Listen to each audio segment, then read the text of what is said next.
Welcome back. Welcome back to another episode of Reeeal Talk. Episode number 37. Hey, there we go. Where's the energy at? Stop talking yet. We didn't introduce you. You just stay quiet until that. You're doing too much already. Episode number 37, man. The guest is trying to take over. Right. He needs to relax a little bit. So Steve, how was your week, man? You know, nice, beautiful week here in Buffalo. How was everything? Fantastic.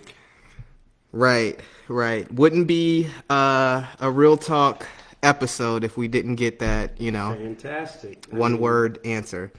The weather though has been quite cold. Okay. I mean, well, It's Buffalo though. it is what it is, and It's Buffalo, right? right, But we know how to endure. yeah, and we know how to snow blow with shirts off. You know how we do it up here. you know how we Slides roll. and shorts, baby. Go viral, stuff like that. Hey. That's just kind of what we do up here. So that's good. You had a great week. I know I had a great week. I'm ready to get on with this episode. Now, our previous episodes, if you've been, paying attention and following through, we've been walking through people's experiences, different experiences, whether it's been life of a PK, whether it's been, addressing being a first lady, and so now we want to transition with a young man we have here. Introduce yourself, sir. What is your name? Yeah, you can speak now. Go ahead. Let the audience know who you are. I'm Paulie. What's your real name, son? Yeah. That's my real name. Not just playing. I'm Stephen Matthew Foreman Jr. He's a junior. Sheesh. Not gonna call my son no junior. But that's good though. Stephen Matthew Foreman Jr. We're gonna call him Paulie for the rest of the show. His nickname is Paulie. His nickname is Paulie. Jr. But we want to title this more Confessions of a Young Believer. All right. So we dealt with the first lady. We dealt with life of a PK. Now we want to talk about. What you mean? Confessions. I didn't say confession. No. Relax. This guy, I tell you, man, he's like this dude. Anyways, so let's get started. Walk us through what's your first thoughts that you hear when you hear the phrase you're a Christian? Right? Because obviously this is Confessions of a Young Believer, so we already know that you are a believer. So when you hear that phrase, you're a Christian, what's your thoughts about that? There's somebody's coming up to him saying, Yeah. you're a Christian? Or you just been in a conversation where, It comes out that you're a Christian? yes, that it comes out and their response to you is, wait, you're a Christian? Like what's your first thought when you hear those words? Honestly, nowadays it's like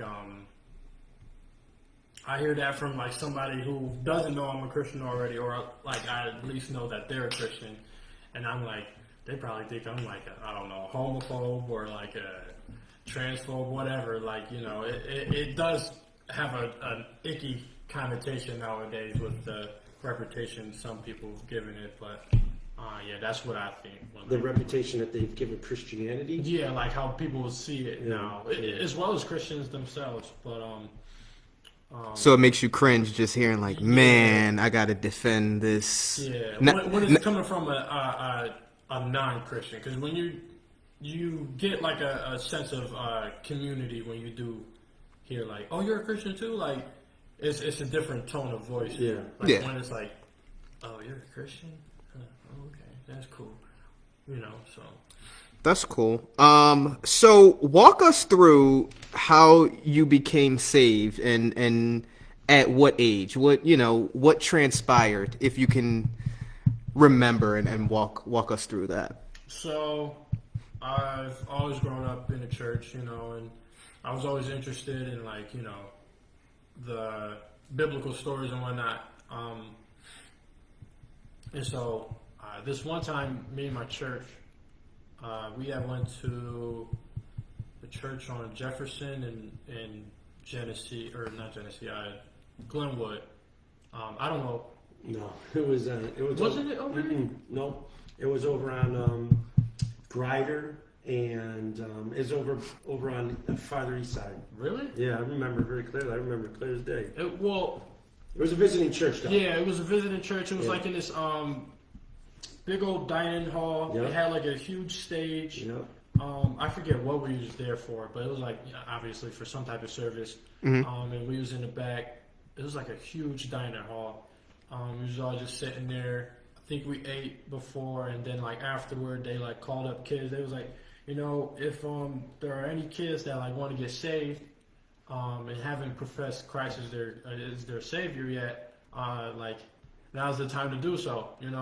So like they. And you just went up there. Yeah, I was like, I was hesitant at first because I don't like being in public places or like being seen in the public eye or like that. But no, that was a different thing. I had walked up to the stage. It was like maybe two other kids. I think it was two black. Yeah, it was like I think just three or four of us. It was like two black girls. I remember. And like they had me like, do you Speak in tongues? No. Okay. Do you profess Christ as your king? And they're like, yes, I believe Christ is God or whatever, just reciting The prayer. the prayer. And so let me ask you this: what was going on in your mind? First of all, how old were you? I was 6 years old. Okay. 6 or 7 years old. 6 or 7 years old, ladies and gentlemen. I remember like 6 it was yesterday. or 7 years old. We're gonna walk through that, man. Every time I hear that story, I'm like, wow, I joke and debate with him like, you really wasn't saved at no 6 years old. But I'm always interested as we keep hearing like this story and walk through what is going on in your mind as a 6-year-old that is making you want to come up to an altar call. Like, I get it. They're talking about Jesus and you grew up in the church, but like, I'm pretty sure other people around your age you're looking around is not going up there. Right. So what is pulling you to say like, yeah, I haven't professed that and I want to now? Like, what is the thoughts going on in your mind? At 6 years old? Yeah, that's making you say, I want to go up there. It was definitely like encouragement, like, yo, Paulie, do you want to go up there and do so? And knowing me, I know I wouldn't have done that, like willy-nilly. Like if it was for something else, like, I don't know, who wants this Thomas the Train toy or whatever, and you have to go up there and get it. And somebody like Pops or like my mom's was like, be like, you should go up there and get it. Because I used to be in to Thomas the Train Toys when I was like younger, or Legos or whatever it was at the time. But I know I wouldn't go up there for that because I'd just be too shy to do so. But I don't know. So you got encouraged. Yeah, hearing it. Helped me to do so. Spirit of God. Yeah, it had to be because Spirit of God. Man. At 6 years old, your mindset is like, all it took was somebody to encourage you, like, yeah, And I felt like it was important too. I really can't tell you what it was. It was just like I don't know. All right. Well, yeah, don't force an answer because that wouldn't be real talk if you give something fabricated, right? So, all right, that's good. You somebody encouraged you like, hey man, did you hear what they just said? Like, you want to profess because you never went up there publicly and did it, right. And then the Spirit of God is pulling at your heart, and you recite obviously the Gospels, the tenet of the Gospel, and at 6 years old, you put your faith in Christ and His atonement. So that's 6 years old, right? Yeah. Walk us through from 6 till about what I guess like 17. Like, how old are you still in high school? About 17? Yeah. Yeah. So I want you to walk through grammar school and then high school as being a believer. Like, are you this public guy who's willing to share, or are you this guy who's kind of like, I mean, if you ask me, I'll tell you I'm Christian, walk us through like your walk. Like, are you getting engaged by anybody? Are you seeing anybody from grammar school and then high school that's, encouraging you to, publicly be out there? What is your public expression of your faith in grammar school and in high school? Because at 6 years old, you said you got saved. Are you publicly displaying that, or what's going on? I'd say I was publicly displaying it with morals I keep to myself, like not, I guess, getting into drugs or sex or anything like that at a young age or anything. I say that like Well, no, that's good that you weren't smoking in grammar school. We appreciate that. What you else? said through high school too, right? Yeah. From grammar and high school. Yeah. No, that's good. What else? Yeah, and just staying out of like craziness or anything like that, or just keep it to myself. From there, did anybody like ask you any type of questions like, why are you like, hey, you All the seem like time. quiet, or like, why are you always doing like, you don't simply go to these parties, you don't seem like, Yeah. from your actions, did people come up to you and like, Well, not come up to me, but like it come up in conversation, like or people just knew that about me, like Steven is a lame or whatever, like Steven don't do none of that, which I was cool with. I was just like, whatever, if I'm that lame, then I'm that lame, but yeah, sheesh. but So being a Christian was, they just labeled you as being a lame.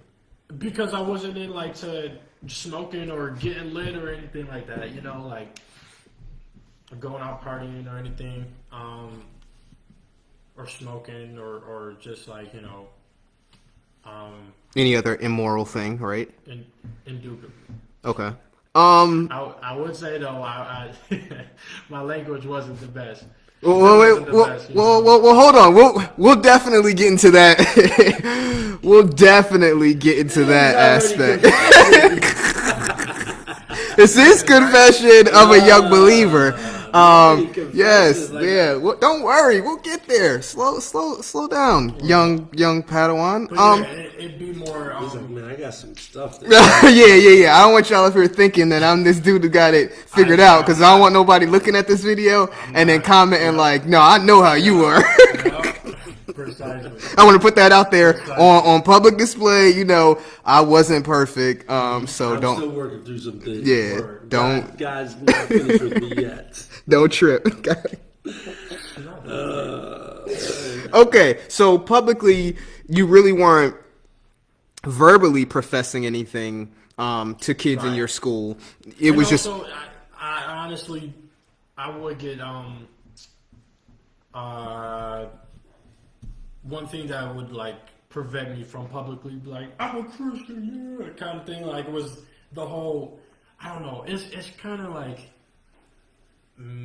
well, first off, I'm not doing anything that's going to be like attracting attention to me or like that, Meaning Right. he's not gonna, you know what I'm saying? He doesn't like to be in public displays. Because Right. according to them, you're a lame.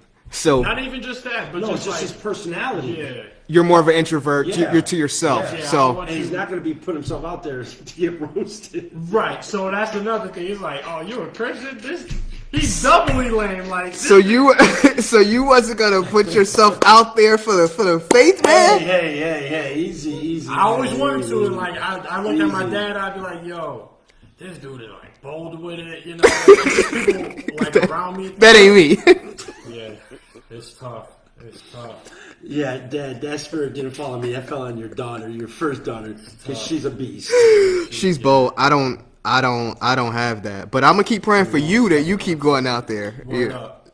Word up. So all right. So that's grammar school. Is that it? Would you say that that's still the same way as you're working through high school, or do you see yourself starting to change publicly and verbally engaged? Yeah, I'd be a bit more friendly in high school in terms of like, I'm a little more okay with myself, like being in the public eye, but still like wanting to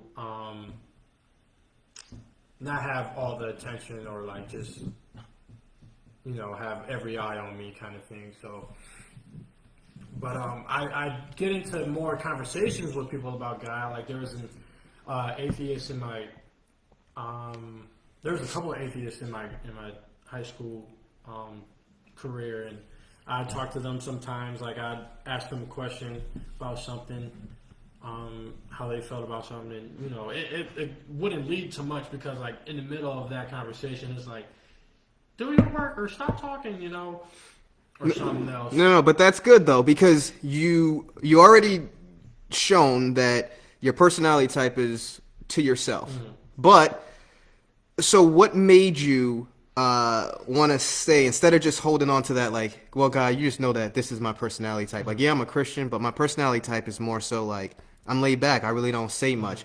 What pulled at your heart or your mind to really say, like, you know what, I still need to be engaging people, and not just fall back in this personality like that you're in, that I'm just more reserved? Because you go from being reserved to let me engage some people. What's going on that makes you want to engage people now? A lot of things. One was I always wanted to debate, and I was always interested in talking to people about stuff. But like going to apologetics with y'all, that like awoke in me like, okay, I could use other tactics outside of the Bible to break down the argument. Yeah, exactly. So it was like that going on in my mind. I'm like, okay, could smack people up with. So when you address apologetics, can you tell the audience what you mean very, very briefly? Yeah, so apologetics is basically defending the Bible without using the text itself. Like if you confront somebody who doesn't believe in the Bible, what are you going to do in order to combat them, or rather convert them, or like just carry out a conversation with them, like to prove that God exists? So that could be through looking at the universe and how we came to be, our moral codes and how we got those things, just looking at different aspects of life outside of the Bible in order to prove the Bible exists and what the Word says is true. So it's just really cool. It's really interesting, and it, backs up. It makes you less of a, I guess, crazy person that, believes in this sacred text or whatever. Yeah. Other people may look at you like that. So. Yeah, and as we've always stated numerous times here on this show, it doesn't mean that you're not a believer because you don't have scientific evidence or philosophical evidence or historical evidence. It just means that nobody's going to believe you. And if you want to be a person where the message is going forth, and we know that we preach this message, if somebody doesn't believe, as you stated, in the Bible, then yeah, you may be saved, but nobody else. Like, that's as far as the scope is going to go, unless you're talking to somebody who was raised up in the faith. But apologetics allows you to reach people who didn't grow up in the church, who just wants to talk. I want to talk evidence. And I think it's a great job, a great bridge to bridge people to how we come to know. So that's a good point, that we're not crazy if we just put our faith in Christ, but there's definitely other methods and ways to engage people. And it seems like it helped you to not feel like there was just so much of this like pressure to like jump up and shout. Now, I don't know specifically what church you were going to or what you was around. Maybe, you seen people very charismatic, or, maybe you seen things where like the only time you see people witnessing, like they were like loud and like they were like shouting, and you were like, that's not really like my personality type. But through apologetics, you were able to see like, I could just have genuine conversations with people, and from these conversations we can talk about morality. From this conversation we can talk about creation, all things that's going to still point and lead to God, or the conversation of God. And it just seemed like it put you more in a better position to present the gospel than it was like, I got to be like this charismatic person who's like, which no, not to the charismatic person. I think we definitely need those as well. But it seemed like that kind of loosened you up to be like, all right, I'm going to talk to this like atheist. Yeah. Definitely, it helped me have confidence in like, okay, there's evidence outside of the Bible to prove also that like, what I say is true, or what I believe is true,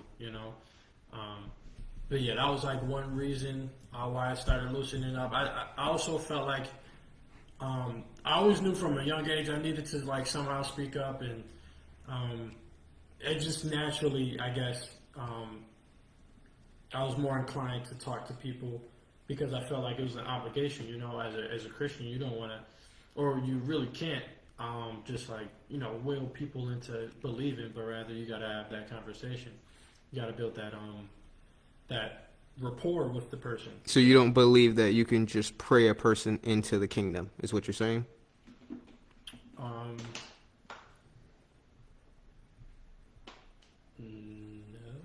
I think It's not a trick. It's not a trick question. It's just a question for the audience. You can't just pray somebody, meaning That's solely that by just by you praying yes. for them. See, that's that. Well, so the thing would be is that what happens if I said I just prayed for somebody and then through their conversation with somebody else they got saved? Does that quantify me just praying them into heaven? Yeah. Well, I was just asking him because he said that you would need to get out there and preach and witness, Sure. Showing the contrast of people sometimes who feel as though there could be a substitute in not taking on this, because anybody can fall into these different method or tactics or sayings like, I'm not really called to these people, or I don't have the personality type to go out there.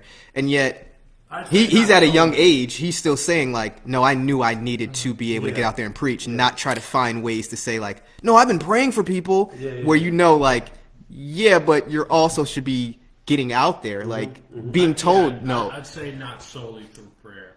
You can definitely pray for that person. Right. Like you said, pray for an opportunity to maybe talk to that person, or maybe somebody else will talk to them. Exactly. And you're praying for them is praying on their behalf that they would be prepared when somebody else comes to talk to them, and that through that conversation, that person actually does get saved. Now, you directly didn't have any involvement, but indirectly, because you have compassion for that person and you pray for that person, absolutely, you prayed that they would be prepared to receive it from somebody else who might come along their way. And that, I think, is a lot of times how families need to be praying for their siblings and children and parents or whatever, because sometimes family doesn't want to listen to family. Absolutely. Should you give up on them? No, you should be able to still be praying on their behalf that somewhere along the line in life they'll cross somebody who is just as serious as you are in the faith and are capable of articulating the gospel message, and that your family member would have an openness because you've been praying for their heart to become open, that they're now more sensitive to listening to somebody who classifies themselves as a Christian, and now they have that opportunity to listen to that person without shunning them because they hear they're a Christian. Amen. I agree. So you kind of briefly spoke about you tried to hint at, and I cut you off before you wanted to get into some of your baggage you wanted to drop out there. But so you started talking about how you've been engaging, atheists and things like that. Well, let me say this before we jump into that. Tell the audience there, what was your best encounter that you had while being at school or outside of school with an unbeliever? And I think it's cool. Like I said, this is a young person, had to be 17 at the time, engaging or younger. So you said within school or without? Or outside of school, yeah. Your best encounter of somebody who didn't know about your faith and you just engaged in a conversation. Doesn't matter if it was moral, scientific, that was leading towards God.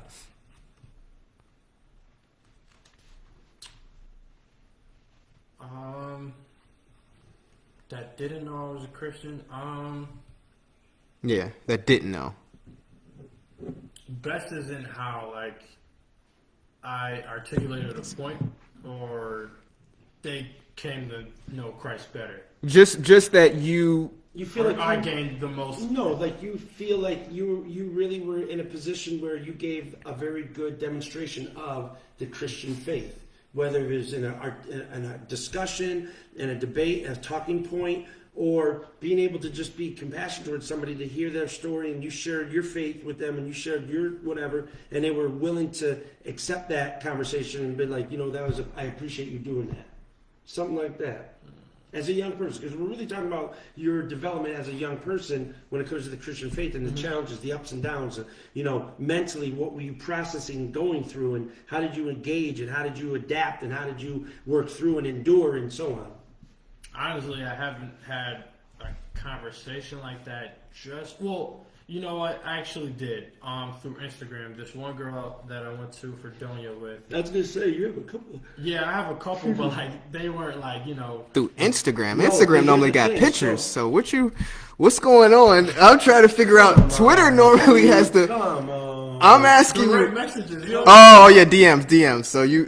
Jeepers. So through the DMs. All right, go ahead. Underneath the. I'm trying to figure out. You said Instagram, but go ahead. Go ahead.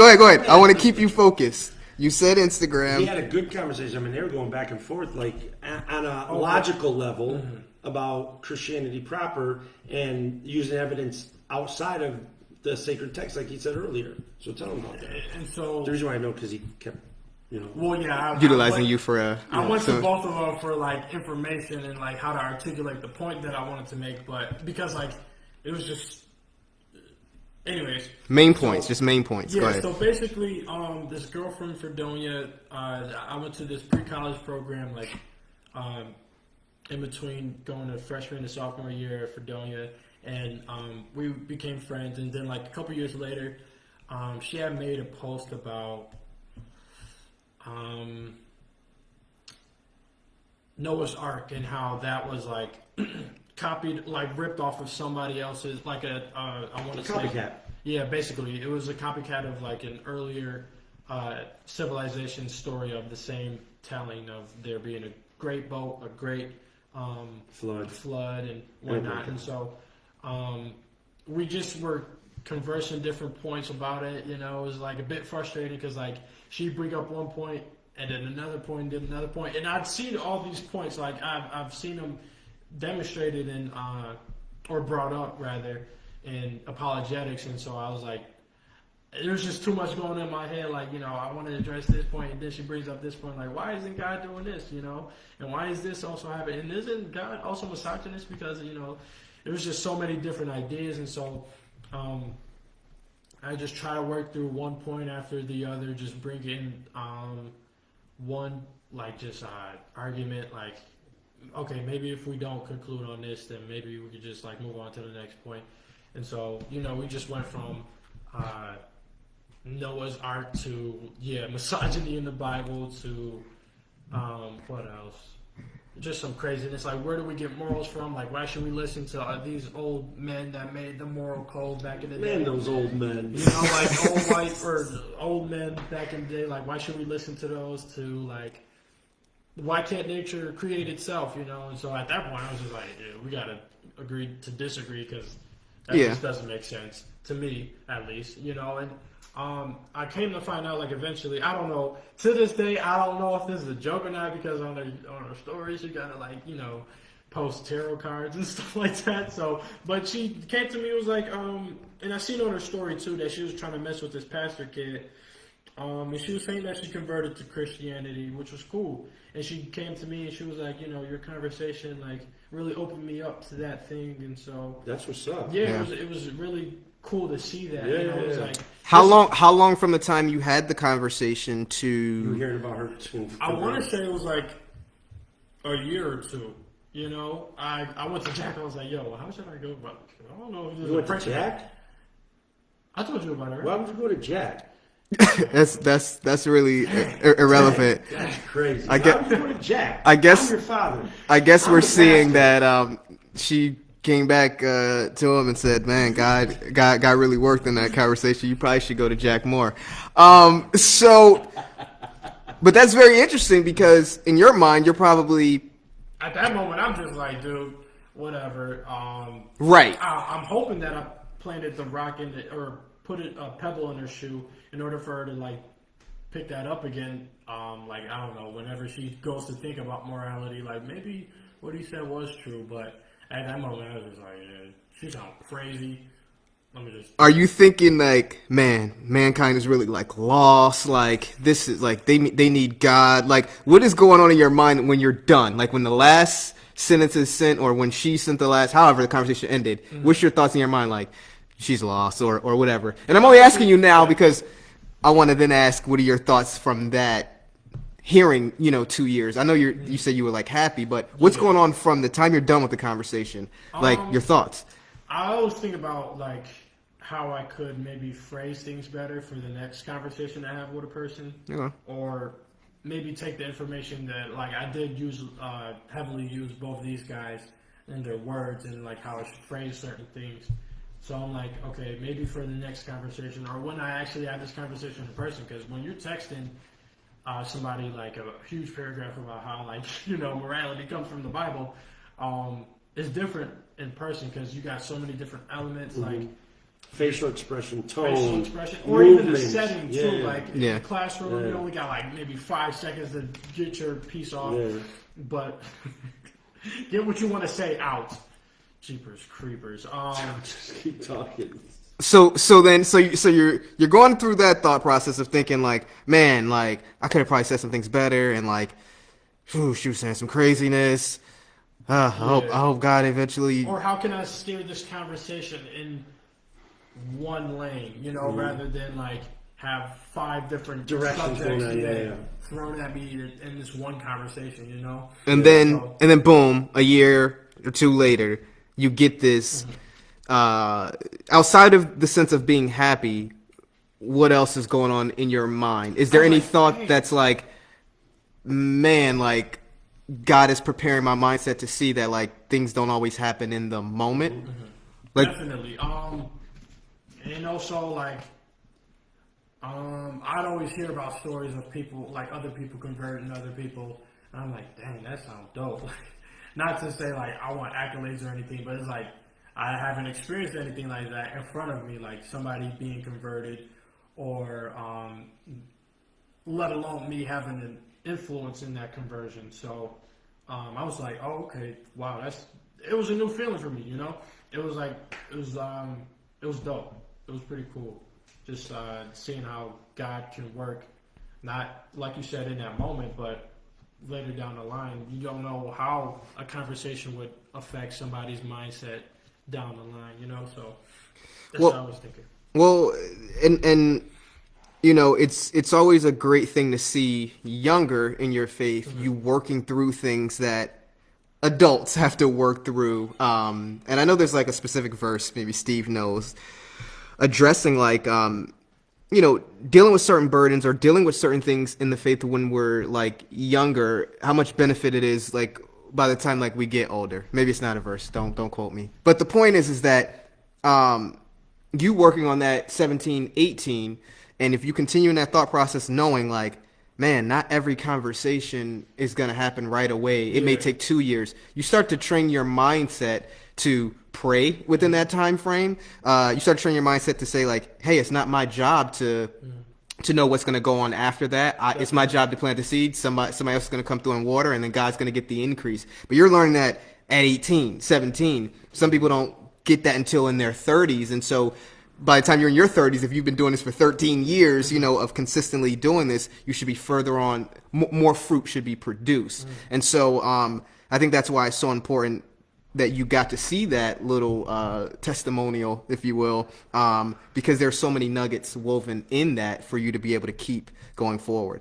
But we're going to have to bring you back next week because while we may have worked through some, challenges and got to, hear about you being saved younger and what you were publicly to friends or non-friends, we didn't really address, any failures, and we didn't get to address how you reconcile with those things. What's going on when it's just you, Paulie, and God working through these failures, things that that are not of God. How do you deal with that as a younger believer?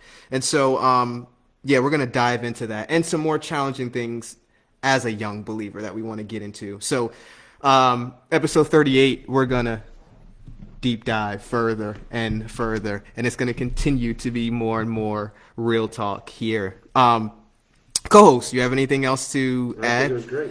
Thank you, son. Appreciate it. Yeah, thank you, young Padawan. Episode 38, we can't wait. Continue to be on the lookout. Homework. Homework is what? get one person to subscribe to Real Talk. Yes, one person that you didn't already get, because we already know that you've been getting subscribers from us. So get a new subscriber to Real Talk. Click your notification bell. Continue to like and share the videos. Credit too, you know. Extra credit. Well, we'll talk about, we didn't even get to how much of an artist you are. But anyways, episode 38, man. God bless. Take care.